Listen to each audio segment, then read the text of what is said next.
जय श्री राम, जय हनुमान जी। दोस्तों, मेरे YouTube चैनल पर आप लोगों का हार्दिक स्वागत है। दोस्तों, आपके चिर परिचित मिस्टर उत्कर्ष द्विवेदी जी आज मेरे साथ बैठे हुए हैं। इनके कुछ अहम सवाल हैं। वैसे आपको भी पता है कि ये मेरे साथ जुड़े रहते हैं और समाज सेवी भी हैं और एजुकेशन में इनकी बहुत प्रगाढ़ता भी है और हनुमान जी के भक्त हैं। और इसी क्रम में इनका आना जाना मेरे पास रहता है और ये मेरे सहयोगी भी हैं। तो इनके कुछ सवाल थे, हालांकि इनके सवाल बड़े अटपटे आए थे। जब इन्होंने मेरे को बताया तो एक बार मेरा सर घूम गया कि भाई इसका क्या जवाब दूंगा, लेकिन जवाब तो देना है। हमने कहा ठीक है, चैनल पर ही बैठिए, मैं जवाब देता हूँ।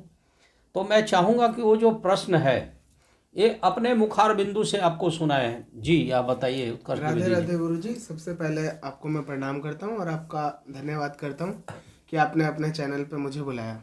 तो गुरु जी, मेरा एक प्रश्न ये है, मतलब कुछ लोग मुझसे पूछते भी हैं और कुछ लोग बताते भी हैं कि गुरु जी, कुछ लोगों के लिए जो हनुमान जी हैं वो बहुत ज़्यादा कठोर हैं। मतलब उनकी जो भी इच्छा है वो सुनते नहीं हैं। लेकिन वहीं पे कुछ लोग बताते हैं कि गुरु जी के हनुमान जी बहुत भोले हैं, उनकी सारी चीज़ें सुन लेते हैं।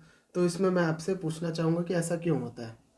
देखिए, ये सवाल इसके पहले भी कई लोगों ने मेरे से पूछा था कि हम तो हनुमान जी की पूजा इतने सालों से कर रहे हैं, इतने महीने से कर रहे हैं, हमारी तो बिल्कुल सुनवाई नहीं थी, हमारी तो सुनते ही नहीं, हमारे कर्म फूटे हैं, तो मेरा भाग्य खराब है या पता नहीं मैंने पूर्व जन्म में क्या पाप किया था। इस तरह की सवाल हम लोग, देखिए हम एस्ट्रोलॉजर हैं, हम सबकी सुनते हैं। समाधान भी बताना है उनकी कुंडली देख के कि क्या कारण है, कहाँ पे दिक्कत आ रही है, आपके प्रोग्रेस में, सुख में, शांति में, या आपके घर में बीमारी है, कोई केस मुकदमा है, तरह तरह के। और मैं रास्ता निकालता हूँ। अपना इमेज का भी ध्यान है कि भाई अगर मैंने कुछ लिखा तो कम से कम हमारे बताए हुए, अगर हम दिन भर में 50 आदमी की कुंडली देखें, एग्जाम्पल दे रहा हूँ, तो कम से कम 95 से 98% तक एकदम एक्यूरेट भविष्यवाणी आनी चाहिए। जैसे बताऊं वैसे हो जाए। 1-2% तो नहीं होता, क्योंकि ज्योतिष एक श्रापित विद्या है। और अगर 100% हो जाए तो आदमी भगवान के बराबर ही बैठ जाए। जी। ठीक है, अब आइए इनके सवाल का जवाब है। इनका प्रश्न है कि हनुमान जी कितने कठोर यानी कितने निष्ठुर हैं हाँ। और कितने भोले हैं, सीधे साधे हैं।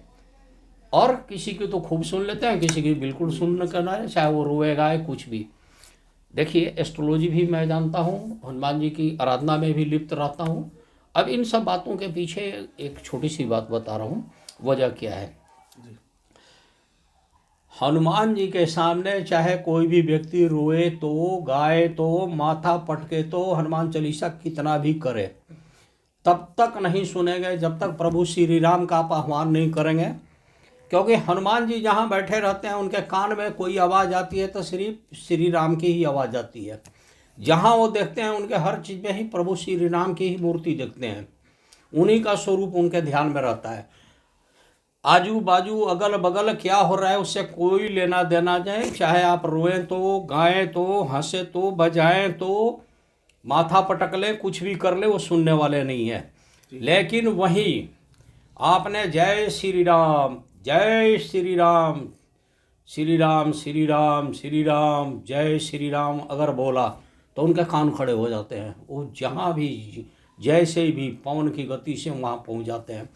यही वजह है कि हर कथा में, हर हनुमंत भजन में, राम भजन में वो जरूर रहते हैं। और जहाँ भी प्रभु श्री राम के भक्तों को दिक्कत होती है वहाँ वो खड़े ही रहते हैं। और पवन के पुत्र हैं, पवन के गति से पहुँचते हैं और उनका एक्शन भी पवन से भी तेज होता है, ये ध्यान रखिएगा। इसलिए आप सभी दर्शक गण से जी ये अनुरोध है कि जब भी पूजा करें तो देखिए, हम हिंदुओं में तो सबसे पहले गणेश जी का स्मरण तो हम लोग करते ही हैं, क्योंकि उनको देव का देव महादेव जी का ही आशीर्वाद है। तो शुभारंभ तो उनसे करनी चाहिए किसी भी शुभ काम में। उसके बाद श्री राम जी की पूर्ण रूप से स्तुति कीजिए, उनका ध्यान कीजिए। और उस स्तुति करते ही समझ जाइए कि वहाँ पे हनुमान जी किसी न किसी रूप में विराजमान है, उनका रिप्रेजेंटेशन ऊर्जाएं कर रही हैं। उसके बाद हनुमान जी का चालीसा पढ़िए, हनुमान जी का गुणगान कीजिए, सुंदरकांड कीजिए। देखिए, यहाँ तक कि मैं बता दूं कि गोस्वामी तुलसीदास जी ने जब हनुमान चालीसा लिखा तो आप ध्यान कीजिएगा उनके शब्दों को। उन्होंने सबसे पहले अपने गुरु का भी नमन किया है और तब प्रभु श्री राम रघुवर जी को याद किया है। श्री गुरु चरण सरोज रज निज मन मुकुर सिधारी, अब बरनहु रघुबर विमल जसु जो दायक फलचारी। तब जाके आपका फल 4 गुना भी हो सकता है, जी जी कई गुना भी हो सकता है। इसलिए मैं कहता हूँ कि हनुमान जी को अपनी बड़ाई सुनना पसंद ही नहीं है। आप हनुमान जी की चाहे जितनी भी बड़ाई कर लो सुनेंगे ही नहीं। और वही श्री राम जी की बड़ाई कीजिए, स्तुति कीजिए, प्रार्थना कीजिए, हनुमान जी के विषय, राम जी के विषय में कुछ बात कीजिए, हनुमान जी बिल्कुल सुनेंगे बिल्कुल जी। और गुरुजी मैं आपसे ये भी पूछना चाहूँगा कि जैसे आजकल मैं देख रहा हूँ कि आपके ऑफिस में इतनी ज़्यादा भीड़ रह रही है, लोग अपने अपनी कुंडली एनालिस करा रहे हैं, तो इसका क्या कारण है? मतलब इतने ज़्यादा लोग इस टाइम पे क्यों आ रहे हैं? देखिए उसके कारण क्या है जी कि कुछ लोग एस्ट्रोलॉजी को बहुत मानते हैं, अच्छे ढंग से मानते हैं जी और सच भी है कि वही ज़िंदगी में आगे भी बढ़ते हैं। बिल्कुल। तो जो लोग एस्ट्रोलॉजी मानते हैं उन्हें ये पता है टीवी के माध्यम से, यूट्यूब के माध्यम से, न्यूज़पेपर से, व्हाट्सएप से, चाहे इंस्टाग्राम से, कि 2025 की जो नई साल आ रही है जी उसमें उथल पुथल बहुत है। जी आपने मतलब पिछले वीडियो में भी बताया हमने था भी उसके बताया है, बारे में। हमने अपने लगातार 2-3 वीडियो में लोगों को बताया भी है। जी और बड़े बड़े जितने भी एस्ट्रोलॉजर हैं, नेशनल वाइज जिनकी रेपुटेशन बहुत अच्छी है, जी बड़े बड़े, उनका भी आप वीडियो देखिए, हाँ आपको पता। और ये सच भी है। जी शनि की चाल गति वेग देखिए, बिल्कुल बृहस्पति ग्रह का अतिचारी होना जी बहुत अशुभ आशंका है कई मामले में, और लगभग हर राशि के लोग कहीं ना कहीं इफेक्टेड है। तो हर आदमी प्रिकॉशनरी माने सेफ्टी वाइज, हमारे साथ कोई अनहोनी ना हो, वो अपना कुंडली दिखा के उसका पहले से ही रेमेडीज के लिए उपाय पूछ ले रहे हैं और हम लोग बता भी रहे जी। हैं। इसलिए थोड़ी भीड़ भाड़ ज़्यादा हो गई है। जी गुरुजी मान लीजिए जो आपके पास यहाँ आसपास नहीं रह रहे हैं तो गाजियाबाद में, ऑनलाइन भी तो मैं करता हूँ। जी वही चीज़ आप ऑडियंस को क्लियर कर दीजिए कि नहीं, आपका जो मैं नंबर ऑनलाइन है। भी करता हूँ। अगर किसी को दिखाना है तो आप फ़ोन करेंगे, हमारे स्टाफ बैठे हैं, वो आपको सारा प्रॉपर गाइडलाइंस देंगे, उसके बाद हम लोग करते हैं। और बताइए।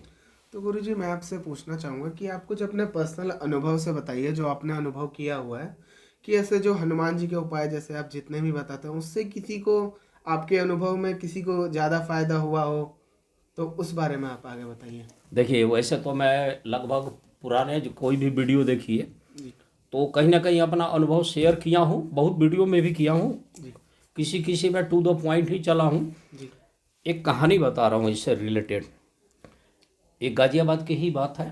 जी किसी कंपनी के मालिक ने मेरे को किसी कारण से याद किया था और मेरा जाना था, उनसे परिचय था। जी उन्होंने अपने एक फैक्ट्री के सबसे ऑनेस्ट, वैसे तो मालिक मजदूर का बहुत कम बात करते हैं सामने, बिल्कुल लेकिन उसको लाए और बताए कि ये आदमी हनुमान जी का सबसे बड़ा भक्त है और बहुत सच्चा और ईमानदार है, और हम अपने मैनेजर पे भरोसा नहीं करते हैं लेकिन इस पर हम भरोसा रखते हैं। इसके बदले हम छोड़ के सीट फैक्ट्री का जी कहीं भी चले जाते हैं, ये जब तक रहेगा तब तक मेरे को कोई दिक्कत नहीं रहती है। तो मैंने उस लड़के से बातचीत की जी तो उसने बताया कि मेरा पूरा परिवार मांस मछली अंडा शराब सब करते थे, लेकिन उन्होंने कभी, उनकी आस्था जगी हनुमान जी के प्रति और हनुमान भक्त हो गए। पूरा परिवार ने मांस मछली अंडा शराब सब छोड़ छाड़ के और सात्विक रास्ते पर आ गए जी और सुबह शाम दोनों टाइम हनुमान चालीसा पढ़ना शुरू कर दिया। चाहे ठंड हो, गर्मी हो, बरसात हो, टाइम से ड्यूटी आना जी और मालिक की सेवा करना, स्वाभक्ति। उसने सोच लिया कि मैं अपनी ज़िंदगी को धन्य करूँगा। जी आज न तो कल हनुमान जी हमारी सुनेंगे और अपनी कृपा करते रहें। ऐसे करते करते 7 बरस हो गया। जी तब हमारी मुलाकात मल्होत्रा जी के सामने, मैंने उनकी फैक्ट्री में हुई और उन्होंने बताया कि भाई इसकी ये प्रॉब्लम है।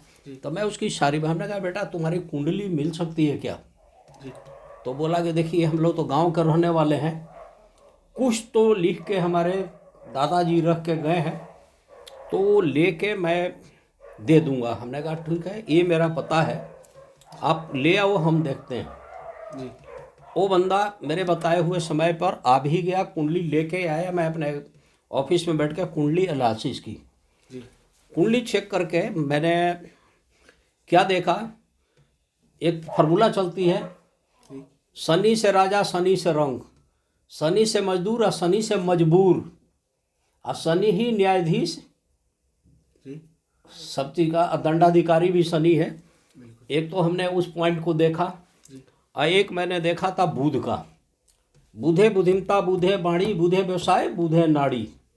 जिसका बुध खराब हो उसको उपजने में परेशानी रहती है, मान सम्मान में कमी रहती है। खैर जो भी है, मैंने उसकी कुंडली देखा, कर्म स्थान देखा, लाभ घर को देखा, उसकी लगन चक्र को देखा, जी राशि चक्र को देखा, चंद्र राशि जिसको बोलते हैं, नौमांस देखा, महादशा अंतरदशा देख के जो हमारे को समझ में आया मैंने बताया। जी उसकी जो कहानी सुना तो इतना अटूट विश्वास उस परिवार का था जी कि उसकी घरवाली पर डे शाम को 21 बार शुद्ध अवस्था में हनुमान चालीसा का पाठ करती थी। अब बच्चे बच्चे हनुमान चालीसा पढ़ते थे वो भी, और पूरे सात्विक हो गए थे। ना लहसुन, ना प्याज, ना मांस, ना मछली, ना अंडा, ना शराब, जबकि पूरा खानदान उनके खाने वाले लोगों में से वो समाज था। खैर ठीक है, हमने कहा कि ये बहुत अच्छा है, हनुमान जी की कृपा इसको क्यों नहीं मिल रही है। तो मैंने मंगल की स्थिति भी, गुरुदेव की, शुक्राचार्य सबकी देख ली। जी उसके बाद उनको सलाह बातों बातों के क्रम में निकला कि ये सीधे हनुमान चालीसा पढ़ते हैं लोग। अच्छा तो मैंने उसको करेक्ट किया कि सबसे पहले गणेश जी के बाद श्री राम जी की स्तुति कीजिए, कुछ नहीं आए, सीताराम सीताराम सीताराम सीताराम भजिए, जय श्री राम जय श्री राम जय श्री राम, जी 11 बार, 21 बार, 51 बार, 108 बार बोलिए। उसके बाद आइए आप हनुमान चालीसा पे। भाई साहब उस बंदे ने करना शुरू किया, जी और उसी कंपनी में उसको ऑपरेटर का भी चार्ज मिल गया। वो बढ़ता गया, मालिक का भरोसेमंद बनता गया, मालिक उसको प्रमोट करते गया, और बाद में मेंटेनेंस मैनेजर के पद पे है आज के डेट में। पढ़ा लिखा कम है, लेकिन मशीनरी और उसकी ऑनेस्टी, सिंसियरिटी इतनी बढ़िया रहा, और सीधी बात है कि हनुमान जी की कृपा बरस गई, बिल्कुल श्री राम की कृपा हुई, और आज जी वो बंदा देखने लायक है, पहचान नहीं पाओगे। जी भगवान ने उसको गाड़ी घोड़ा बंगला सब दे दिए, और हनुमान जी ने लौटाया। मैंने कुछ नहीं किया, थोड़ा सा करेक्शन कर दिया। जी मैंने कहता है ना कि गुरु क्या करता है, रास्ता बताता है, पथ प्रदर्शक बना, जी और उसको सही कर दिया, और उसकी ज़िंदगी सुधर गई।